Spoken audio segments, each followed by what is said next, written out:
Hey Eagle fans, it's EaglefanKarl. This is going to be my reaction video to the Eagles 2020 season. And similar to what I normally would do with a reaction video for a game, I'm going to look at the good and the bad. And I've decided to break it up into two different videos to keep the lengths a little shorter and because I have a lot to say about the bad.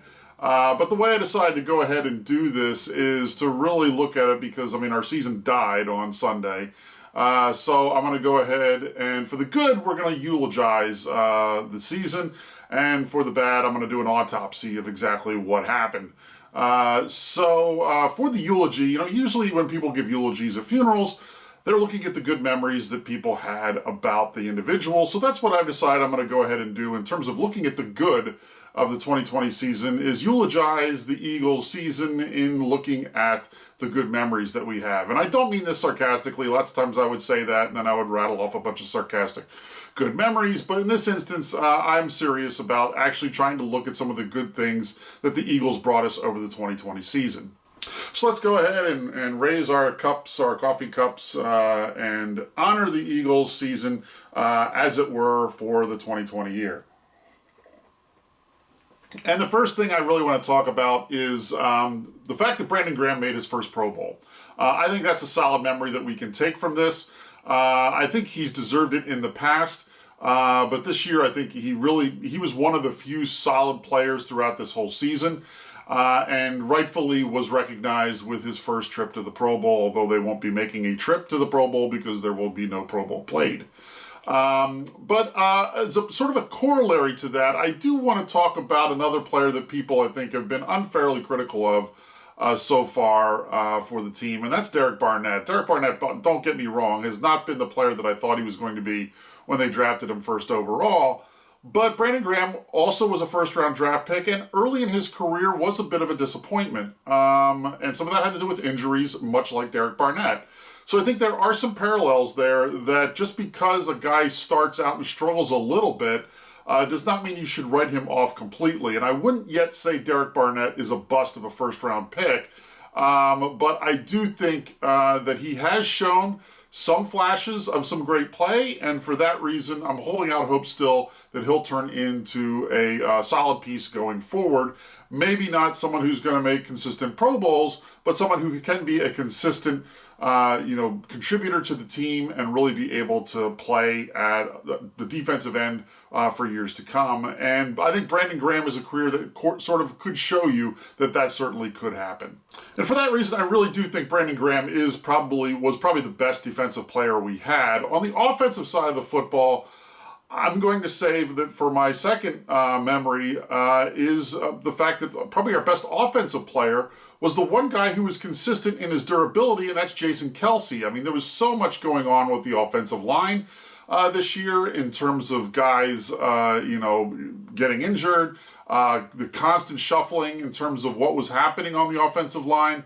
But Jason Kelce has been one of the consistent people on that line. And when you consider the fact that when he came into the league, he was considered undersized, and I think he'd probably still be considered undersized for offensive linemen today. I think it really is remarkable. A tweet I saw the other day before the Eagles game was talking about the fact, I think it was Ross Tucker was talking about the fact that Jason Kelce was second in the league since 2016 in offensive snaps. So in terms of, if you look at all the offensive snaps that have been played in the league since 2016, Jason Kelce was second in the league in terms of number of plays he's actually been out there on the field for. And he was only second to an offensive lineman by the name of Thuney in New England. Now, I've since taken a look at what happened on Sunday and what happened last night with New England, and it looks as though that Jason Kelce has actually overtaken him. And that's because Jason Kelce played 73 snaps on Sunday, and New England only ran 49 offensive plays, and Kelce was only, I think, 8 or 9 behind Thuney going into this week. So clearly, Kelce overtook Thuney. Whether there's another player that maybe was close in third place that overtook Kelce, I can't say for certain, but it would appear that Kelce is now the league leader in offensive snaps since the 2016 season.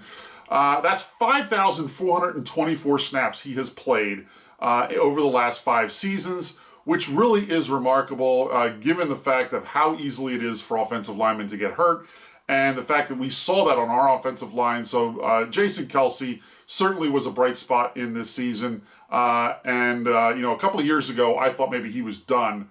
And that was right before the Super Bowl run. And he's obviously proved me wrong. He's been a great player for us over the last several years. And it was an enjoyment watching him again this year. My third memory is going to just be the emergence of Travis Fulgham. No one knew who this guy was a few months ago. And then, of course, he has the big breakout game against the 49ers on Sunday night. He obviously played really well then in the weeks after that. I think defenses started adjusting to him a little bit, and we saw sort of a regression from him. But he looks like he could be a solid fourth or fifth wide receiver on a team and be able to be someone who can contribute. So I think going forward, he's certainly someone that I would look to keep on the team, much like Greg Ward last year sort of emerged late in the season and ended up being a contributor this year. I would put Travis Fulgham in that same category, and he certainly was a fun player to watch and see develop. My fourth memory is going to be a couple of long touchdown runs from Miles Sanders. He had a big one, obviously, against Pittsburgh. He had a big one, obviously, against the Saints. And really, I think those were some of the highlights of the year in terms of those plays.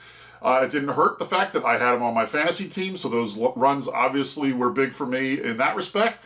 But overall, I think Miles Sanders, one of the things I'll get into when I talk to the autopsy is whether they used him properly this year or not. But I think Miles Sanders, really showed that he can be the number one running back on a team, and I think that he is someone that they can continue to build on going forward. My number 5 good memory is going to be, getting one last big play from DeSean Jackson this past Sunday. That was just a fun play. I don't care. I was sort of conflicted about this past Sunday's game. I tweeted about that and the fact that, I really wanted the Eagles to lose for draft position and the fact that I didn't want to make the playoffs just to get bounced in the first round. And I really wanted a top 10 draft pick. And but then also I couldn't bring myself to root for the Cowboys. So that game went about as good as we could have hoped. We had some highlights and some great moments, but the Eagles ended up losing, which is what we need for the long term, I think, of this team. But getting one last big play from DeSean Jackson was fun. I like the fact that it gave the Eagles a nice, good lead, and it sort of was one of those touchdowns that really made me cheer again. I hadn't had a lot to cheer for in the last half of the season, so that one play, I think, was one of the few times that I really jumped up out of my seat and was excited to see an Eagles play. So for that, we can be thankful. My number 6 good memory is going to be, hey, who knew Jake Elliott could be a decent punter in this league? All right, you had to give me one sarcastic one. He did okay as a punter, but that was sort of a unique thing to see Jake Elliott punting when Johnston got hurt in the Arizona game. So that's really not my number 6 memory from this past year, or good memory from this past year. No, my number 6 good memory is going to be a little more esoteric, and that is just the fact of what this season meant. When the season schedule came out in the spring, I really had my doubts as to whether or not there really was going to be a full NFL season or not. Obviously, with everything going on with COVID, it really was, I think, a question mark as to whether or not that was going to happen. We saw, obviously, at that point, all the other leagues had shut down.